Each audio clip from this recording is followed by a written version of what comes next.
بسم اللہ الرحمن الرحیم۔ ناظرین و سامعین السلام علیکم۔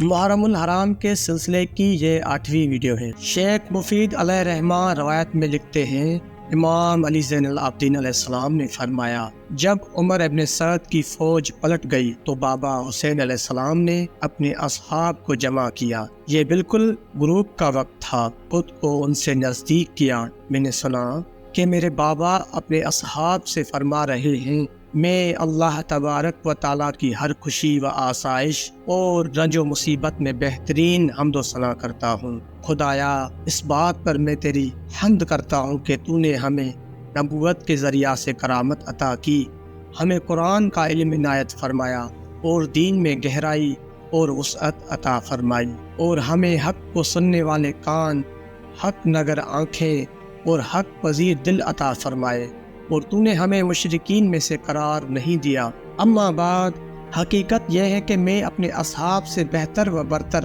کسی کے اصحاب کا سراغ نہیں رکھتا، نہ ہی ہمارے گھرانے سے زیادہ نیکوکار اور مہربان کسی گھرانے کا مجھے علم ہے۔ خداوند متعال میری طرف سے تم کو اس کی بہترین جزا عطا کرے۔ آگاہ ہو جاؤ، میں یہ سمجھتا ہوں کہ ان دشمنوں کی شر انگیزیوں کی بنیاد پر کل ہماری زندگی کا آخری دن ہے۔ آگاہ ہو جاؤ کہ میں نے اسی لیے تم لوگوں کے سلسلے میں یہ نظریہ قائم کیا ہے کہ تم سب کے سب ہماری بیعت سے آزاد ہو، اور میری طرف سے تم لوگوں پر کوئی پابندی نہیں ہے۔ یہ رات ہے جس نے تم سب کو اپنے اندر ڈھانپ لیا ہے۔ تم لوگ اس سے فائدہ اٹھا کر اپنے لیے اسے حجاب و مرکب قرار دو، اور تم میں سے ہر ایک ہمارے خاندان کے ایک ایک فرد کا ہاتھ پکڑ کر اپنے اپنے ملک اور شہر کی طرف نکل جائے، یہاں تک کہ خدا گنجائش کی راہ نکال دے، کیونکہ یہ قوم فقط میرے خون کی پیاسی ہے، لہٰذا اگر وہ مجھے پا لیتی ہے تو میرے علاوہ دوسروں سے غافل ہو جائے گی۔ ہاشمی جوانوں کا امام حسین علیہ السلام کو جواب۔ امام حسین علیہ السلام کی تقریر ختم ہو چکی تو مولا عباس علیہ السلام نے کلام کی ابتدا کی اور فرمایا، ہم ایسا کیوں کریں؟ کیا فقط اس لیے کہ ہم آپ کے بعد زندہ و سلامت رہیں؟ خدا کبھی ہمیں ایسا دن نہ دکھائے۔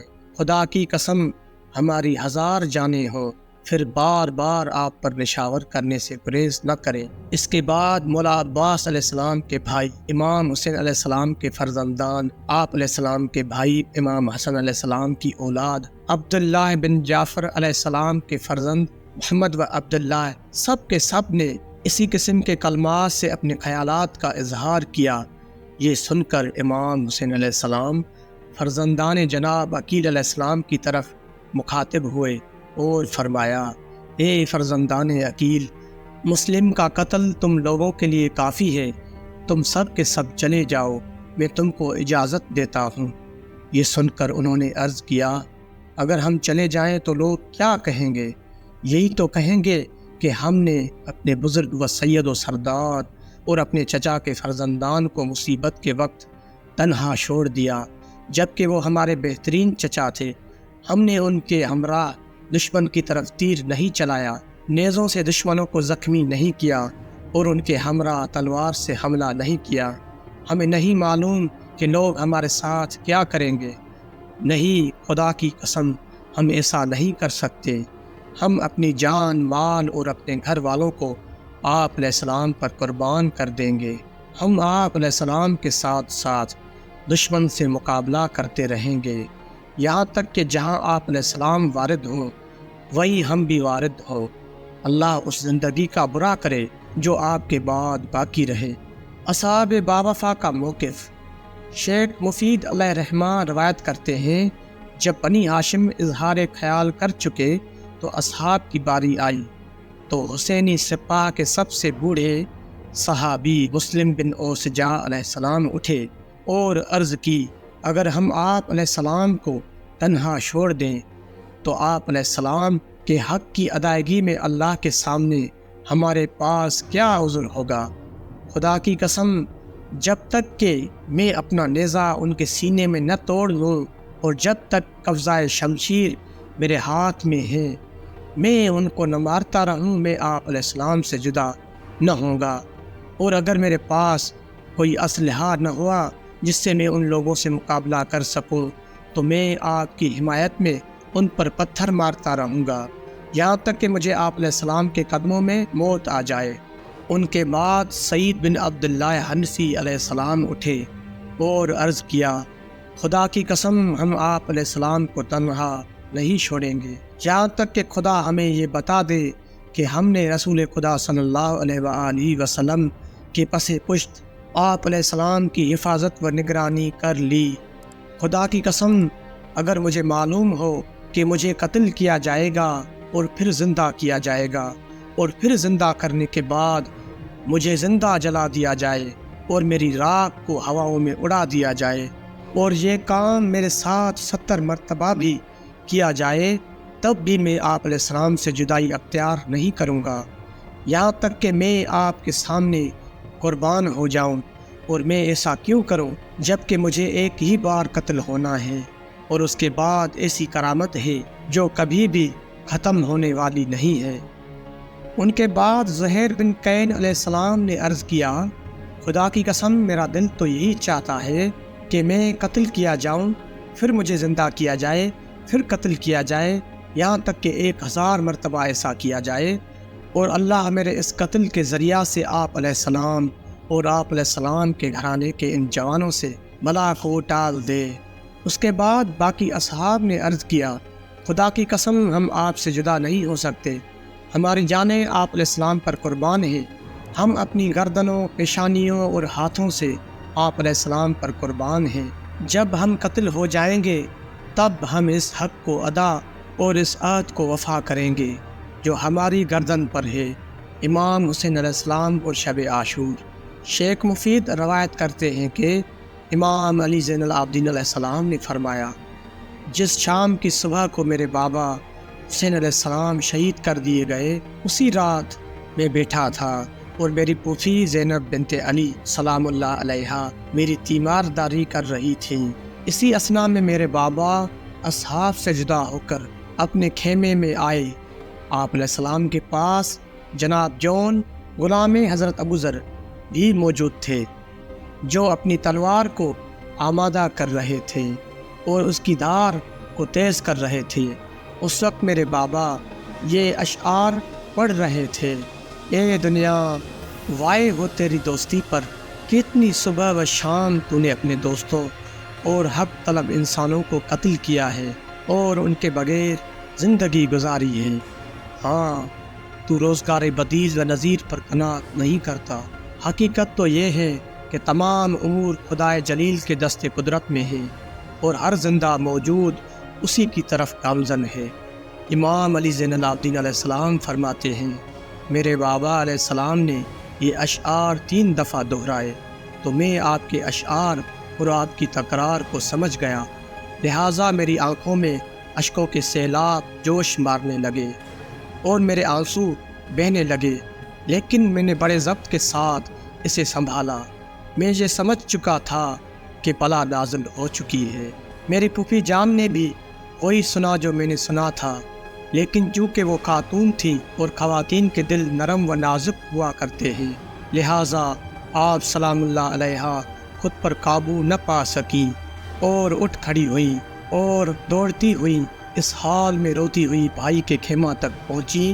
وہاں پہنچ کر آپ سلام اللہ علیہا نے فرمایا، اے کاش موت نے میری حیات کو عدم میں تبدیل کر دیا ہوتا، آج ہی میری ماں فاطمہ، میرے بابا علی اور میرے بھائی حسن دنیا سے گزر گئے۔ اے گزشتگان کے جانشین اور اے پسماندگان کی پناہ، یہ میں کیا سن رہی ہو؟ یہ سن کر امام حسین علیہ السلام نے آپ سلام اللہ علیہ کو غور سے دیکھا اور فرمایا، اے میری آنکھوں کی ٹھنڈک، میرے دل کے قرار، خدا کی رضا میں راضی رہیں۔ اے میری بہن، مبادا تمہارے علم و پرتباری کو شیطان چھین لے۔ یہ سن کر پھوپھی جان نے فرمایا، میرے ماں باپ آپ پر قربان ہو جائے۔ اے ابو عبداللہ، کیا آپ اپنے قتل و شہادت کے لیے اس وقت یہ الفاظ کہہ رہے ہیں؟ یہ سن کر امام حسین علیہ السلام کو تاب سخت نہ رہی، آنکھوں سے سیل اشک جاری ہو گیا اور آپ علیہ السلام نے فرمایا، اگر پرندے کو رات میں اس کی حالت پر چھوڑ دیا جائے تو وہ سوتا رہے گا، امام زین العابدین علیہ السلام فرماتے ہیں، یہ سن کر پھوپھی جان نے فرمایا، وائے ہو ان پر، کیا یہ لوگ آپ کو زبردستی شہید کر دیں گے؟ یہ تو میرے قلب کو اور زیادہ زخمی اور میری روح کے لیے اور زیادہ سخت ہے۔ یہ کہہ کر آپ سلام اللہ علیہ اپنا چہرہ پیٹنے لگی اور دیکھتے ہی دیکھتے آپ سلام اللہ علیہ بے ہوش ہو گئیں۔ بابا حسین اٹھے اور انہیں کسی طرح ہوش میں لائے اور فرمایا، اے میری بہن، تقوی الہی پر گامزن رہو اور اس سے اپنی ذات کو سکون پہنچاؤ، اور جان لو اہل زمین کو مرنا ہی مرنا ہے اور آسمان والے بھی باقی نہیں رہیں گے۔ جس ذات نے اپنی قدرت سے زمین کو خلق کیا ہے، اس کے علاوہ ہر چیز کو فنا ہونا ہے۔ اس کی ذات مخلوقات کو مبعوث کرنے والی ہے، وہ دوبارہ پلٹیں گے، بس وہی اکیلا و تنہا زندہ ہے۔ میرے بابا مجھ سے بہتر تھے، میری مادر گرامی مجھ سے بہتر تھی، اور میرے بھائی مجھ سے بہتر تھے۔ میرے لیے اور ان لوگوں کے لیے، بلکہ تمام مسلمانوں کے لیے رسول خدا صلی اللہ علیہ وآلہ وسلم کی زندگی اور موت نمونہ عمل ہے۔ امام زین العابدین علیہ السلام فرماتے ہیں، بابا نے پھوپھی زینب سلام اللہ علیہا کو میرے پاس لا کر بٹھایا اور ان کے دل کو آرام و سکون بخشنے کے بعد اپنے اصحاب کی طرف چلے گئے۔ خیام کی ترتیب اور خیام کے گرد خندق۔ امام علی زین العابدین علیہ السلام فرماتے ہیں، اس کے بعد بابا حسین علیہ السلام نے اپنے اصحاب کو حکم دیا کہ وہ اپنے خیموں کو ایک دوسرے سے نزدیک کر لیں، ان کی رسیوں کو ایک دوسرے سے جوڑ لیں اور اپنے خیموں کے درمیان اس طرح رہیں کہ دشمنوں کو آتے دیکھ سکیں۔ اس کے بعد بابا حسین علیہ السلام بانس اور لکڑیاں لے کر ان لوگوں کے خیموں کے پیچھے آئے جہاں پتلی سی خندق نما بنائی گئی، پھر وہ بانس اور لکڑیاں اسی خندق میں ڈال دی گئیں۔ اس کے بعد بابا حسین علیہ السلام نے فرمایا، جب وہ لوگ صبح میں ہم لوگوں پر حملہ کریں گے تو ہم اس میں آگ لگا لیں گے تاکہ ہمارے پیچھے سے وہ لوگ حملہ آور نہ ہو سکے۔ امام حسین علیہ السلام و اصحاب مشغول عبادت۔